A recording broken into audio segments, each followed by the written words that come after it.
For my whole life, I have been told I need to talk more, I need to be more extroverted. It seems like people are always looking for the loudest, for the most extroverted, for the most sales-driven or pressure-proof kind of person. It starts so young that we're being told that the ones that talk the most or the ones that raise their hands at school and talk are the ones who get the best grades. I still vividly remember my parents telling me when we were at the party that I should be more like the other kids who are screaming and running around. You know, after a while that happens, you kind of start to believe it. You internalize it. And for the longest time, I have felt that there's something wrong with me because I'm not loud. I prefer my nights at home. I don't like drinking at bars. I just naturally am kind of quiet. Sometimes I feel like I'm not enough simply because I'm sensitive and soft-spoken. I feel like I don't belong or that there's something wrong with me because I enjoy my own company. I prefer doing things slowly and at my own pace. It kind of makes you feel like your personality is something you need to grow out of. For as long as I can remember, I have always thought that today is the day that I change. Today is the day that I stop being so quiet and sensitive. Today I stop being weak. This sensitivity that I carry can often feel like a flaw. Take going to store, for example. Even a simple experience like that can be so overwhelming for me. There is so much noise, there's so many lights, there's so many smells, and there's so many people. And because I'm so sensitive, I notice everything. Even if I don't like consciously register it, I'm noticing a lot of things. Those are things I kind of can't ignore. Getting like an overload of things delivered into all my senses is so draining. Even if I don't pay conscious attention to it, I notice every person and I analyze a lot of things. I pay attention to the tiniest details, and that is really overwhelming, and I get so tired so fast. And sometimes it annoys me that some people, they can just dance and party all night and I will be absolutely exhausted by 9 p.m. But I'm not only sensitive to things outside of myself, I'm also sensitive to feelings. So I react very deeply to things like failure, for example. That also means that it takes me a longer time to recover from sadness or anxiety than it would take for someone with less sensitivity. And like sometimes it's annoying when I get negative feedback and I would just want to take it in and continue on with my day, but I feel the negativity so strongly and it really can take me like hours to get over it, even days, sometimes weeks. Of course, over time, I have gotten like better at controlling my reactions and soothing myself, but it doesn't change the fact that when something negative happens or I get a negative feedback, it evokes a big emotion in me, a strong reaction. And I don't think that's necessarily something I can change. What I can change is how I then proceed to react and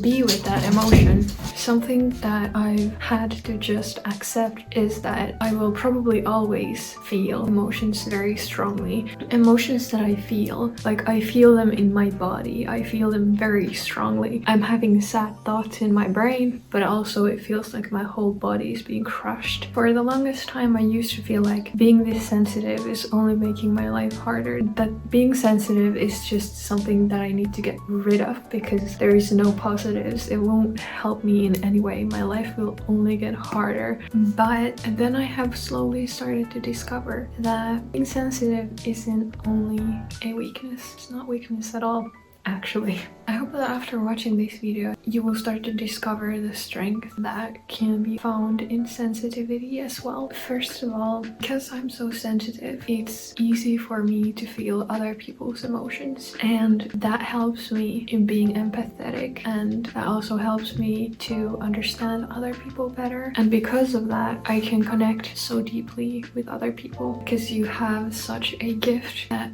allows you to feel so deeply for other people as well. And often sensitive people thrive when they have deep one-on-one discussions with someone, and I recognize that in myself as well. I so much more enjoy having a deep discussion with one person rather than being in a group setting, because oftentimes in a group setting I usually withdraw a little. There's so much hassle going on, and in group situations I oftentimes just observe more than what is happening, because again, there's a lot of people and a lot of emotions to be taken in, and I just can't magically stop my brain from like perceiving everything that it's perceiving. Also, because you're sensitive, you notice beauty and gorgeous details everywhere. You might notice how beautiful the sunset looks, or when you walk past the shop window you might see that, oh, what beautiful colors there is. You notice things that other people just don't notice. That's a wonderful gift. You can experience the world so vividly if you just let yourself enjoy all of that. If you let yourself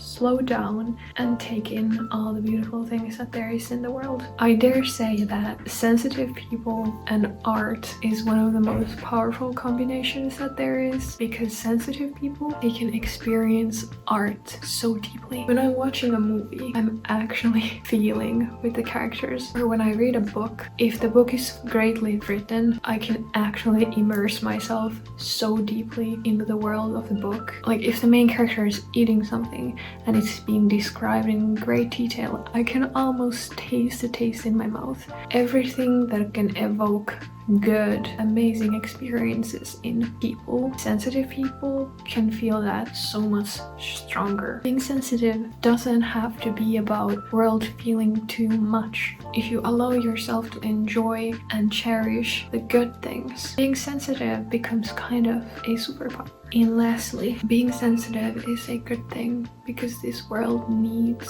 more of that. This world needs more of people who are willing to stop and care and listen. Simply by being yourself, simply by allowing yourself being sensitive, you're going to make someone else feel safe in the same space you are in, and that's really powerful. Of course, this world still is very loud and can be quite overwhelming.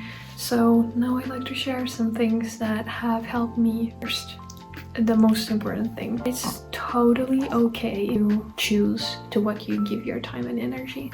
Like if a certain place, certain people, news, or even social media makes you feel overwhelmed, uncomfortable, you don't have to keep engaging with them. Of course, if this is like your work, if your work is making you overwhelmed, that becomes a little bit more complicated. But even at work, you could try to negotiate if you could have a more suitable position for yourself. Or even if you're at school and you feel the similar type of things, you could try talking to the teachers. You could try asking if there's any possibility to make the space a little bit more suitable for you. Because Angel, you don't owe your peace to anyone. No one is entitled to your mental well-being. What has helped me the most to live with my sensitivity has probably been making routines, creating routines that allow me to feel peace, that allow me to be calm and relaxed, and that allow me to slow down. You don't have to start with anything big or anything major. By just drinking your morning tea in peace without phone, that can be enough. Actually, scheduling in time to just be and relax is so important. By allowing yourself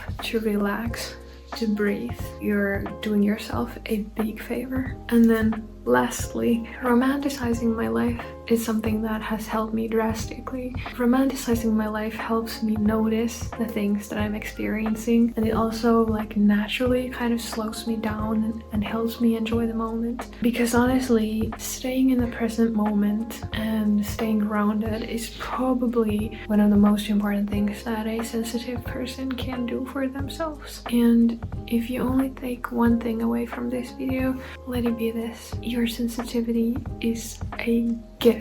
You don't have to harden yourself or change to be accepted or to be enough, because you're enough right now. You're perfectly enough right now, just the way you are. I know you might not believe it right now, but just keep it in mind. Try to believe it even a little bit. That was quite the emotional roller coaster for me as well, because I get so into talking about the topics that are important for me. I hope that this video can offer you a little bit of warmth. Always remember you deserve peace. If you're still here, comment this emoji right here. I'll see you in the next one. Bye.